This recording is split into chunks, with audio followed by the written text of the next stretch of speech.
ಎಲ್ಲರಿಗೂ ನಮಸ್ತೆ. ಈ ಹುಡುಗನ ಹೆಸರು ವಿಕ್ರಮಾದಿತ್ಯ. ಇವನಿಗೆ ಇವಾಗ 2 ವರ್ಷ. ಆಟ ಆಡುವಾಗ ಹೇಗೋ ಮೆಟ್ಲ ಮೇಲೆಯಿಂದ ಕೆಳಗಡೆ ಬಿದ್ದೋಗಿ ತಲೆಗೆ ತುಂಬ ಗಾಯ ಆಗಿದೆ, ಕೈ ಮುರಿದೋಗಿದೆ. ಇವಾಗ ಹಾಸ್ಪಿಟಲಲ್ಲಿ ಅಡ್ಮಿಟ್ ಮಾಡಿದ್ದಾರೆ.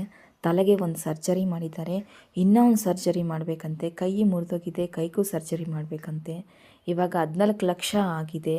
ಬೆಂಗಳೂರಲ್ಲಿ ರೈನ್ಬೋ ಹಾಸ್ಪಿಟಲಲ್ಲಿ ಅಡ್ಮಿಟ್ ಮಾಡಿರೋದು. ಒಂದು ದಿನಕ್ಕೆ 1.5 ಲಕ್ಷದ ಮೇಲೆ ಬಿಲ್ ಆಗ್ತಾ ಇದೆಯಂತೆ. ಇವಾಗ 14 ಲಕ್ಷ ಖರ್ಚಾಗಿದೆ, ಇನ್ನು 20 ಲಕ್ಷ ಬೇಕು ಅಂತ ಡಾಕ್ಟರ್ಸ್ ಹೇಳಿದ್ದಾರೆ. ಪ್ಲೀಸ್ ಎಲ್ಲರೂ ಹೆಲ್ಪ್ ಮಾಡಿ. ಆ ಮಗುನ ಬೆಡ್ ಮೇಲೆ ನೋಡ್ತಾ ಇದ್ರೆ ತುಂಬಾ ನೋವಾಗುತ್ತೆ. ಅವ್ರ ಮನೆಯವ್ರನ್ನಂತೂ ಮಾತಾಡ್ಸೋಕ್ಕೆ ಆಗಲ್ಲ. ಪಾಪ ಅವ್ರಿಗೆ ಏನು ಮಾತಾಡಬೇಕು ಅಂತ ನಮಗೆ ಗೊತ್ತಾಗಲ್ಲ. ಪ್ಲೀಸ್ ನಾವು ಮಾಡೋ ಹೆಲ್ಪು, ನಾವು ಕೊಡೋ 100 ಪೈಸೆ ಅವ್ರಿಗೆ ತುಂಬ ಇಂಪಾರ್ಟೆಂಟೆ. ಪ್ಲೀಸ್ ಎಲ್ಲರೂ ಹೆಲ್ಪ್ ಮಾಡಿ. ಈ ವಿಡಿಯೋನ ತುಂಬ ಜನಕ್ಕೆ ಶೇರ್ ಮಾಡಿ. ಪ್ಲೀಸ್ ಎಲ್ಲರೂ ಹೆಲ್ಪ್ ಮಾಡಿ ಪ್ಲೀಸ್.